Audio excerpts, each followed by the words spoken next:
agora eu quero chamar o Roberto Mota, que também participará dessa programação especial. Mota, seja muito bem-vindo. Queria seu destaque inicial, sua avaliação desse início de debate. A Amanda falava sobre a promessa de Jair Bolsonaro de reajustar o salário mínimo para R$ 1.400. Inclusive, eu cheguei a ler na internet algumas pessoas dizendo que não tinham escutado e que essa seria uma estratégia de Jair Bolsonaro de estancar a possibilidade de Lula trazer à tona aquela informação que teria sido divulgada há alguns dias, inclusive pelo ministro da Economia, Paulo Guedes. Mota, seja bem-vindo. Muito obrigado, Daniel. Boa noite, Amanda, boa noite, nossa audiência, que deve estar ainda, boa parte dela, né, saindo do debate, ou ainda assistindo o finalzinho. Não tem sido até agora, não foi desde até o momento em que eu estava assistindo um debate fácil. Foi uma troca, não foi, eu até não diria que foi um debate, né? Foi um confronto, foi um conflito. Eu não vi quase nenhuma proposta. A gente ouviu muitas coisas que a gente já ouviu nos outros debates, né?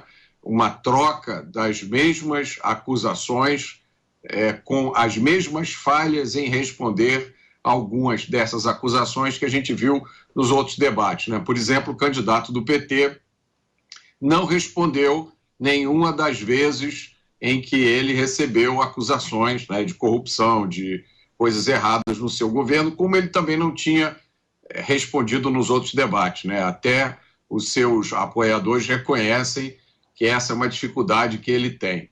E eu tive a impressão que ele foi ficando cada vez mais irritado, em determinados momentos levantou a voz bastante. O presidente Bolsonaro, por outro lado, ele começou o debate um pouco tenso. Eu achei que ele foi ficando mais confortável à medida que o tempo passava, muito embora a gente viu nesse debate uma coisa muito negativa, que foi uma participação de uma plateia que a gente não via, né, mas pelo que o candidato do PT falou, era composta por assessores e familiares, e o presidente Bolsonaro, por diversas vezes, reclamou de interrupção, de interferência da plateia, impediu que ele completasse um raciocínio, atrapalhou ele no meio de uma fala. Foi um debate hostil, né? Um confronto. Quase que não foi um debate, foi um confronto, uma situação hostil, claramente entre duas pessoas que não se gostam, né? Que não têm apreço uma pela outra. Até em determinado momento, o presidente Bolsonaro, eu acho que numa tentativa de reduzir um pouco a tensão, na hora que chegou a vez dele de falar, o candidato do PT ia voltar lá para o seu pódio, e aí o presidente Bolsonaro falou, não, fica aqui. Ele falou, não quero ficar perto de você, num tom bem duro, né? Eu achei o candidato do PT com uma postura mais teatral, né? Talvez como resultado de técnica, de treinamento de mídia, ele se dirigindo sempre para a câmera.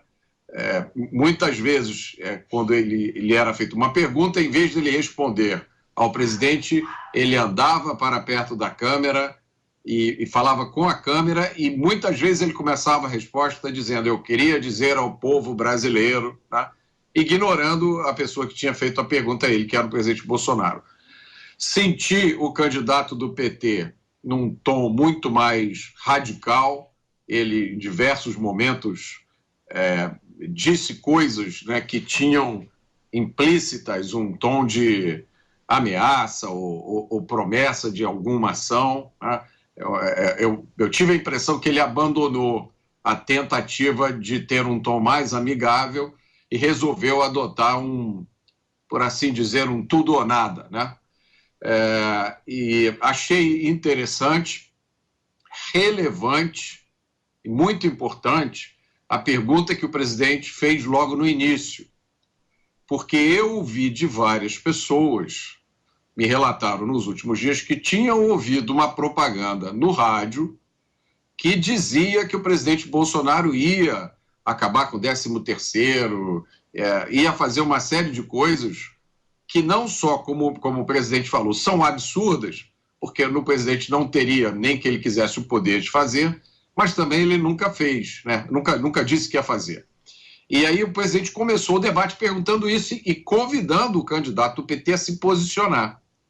E aí o candidato do PT tergiversou, foi para lá, foi para cá e acabou se saindo com o que, na minha opinião, foi uma resposta muito ruim, né? Aí eu não vejo os programas, eu não assisto televisão, porque eu estou na rua vendo o povo abraçando as pessoas. Então, é difícil medir o impacto disso, Daniel, mas eu acho que esse debate ou esse confronto, ele ocorre no contexto de 2 últimas semanas em que muita gente no Brasil está à beira de um ataque de nervos, né?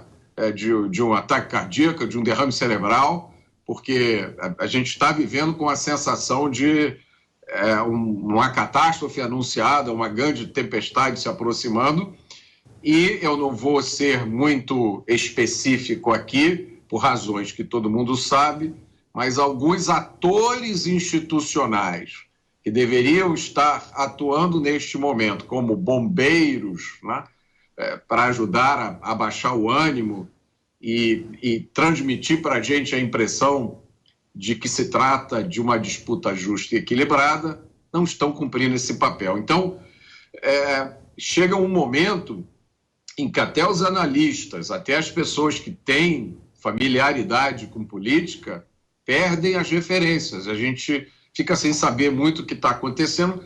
E eu acho que tudo isso se refletiu nesse confronto. É assim que eu descrevo o que eu vi hoje.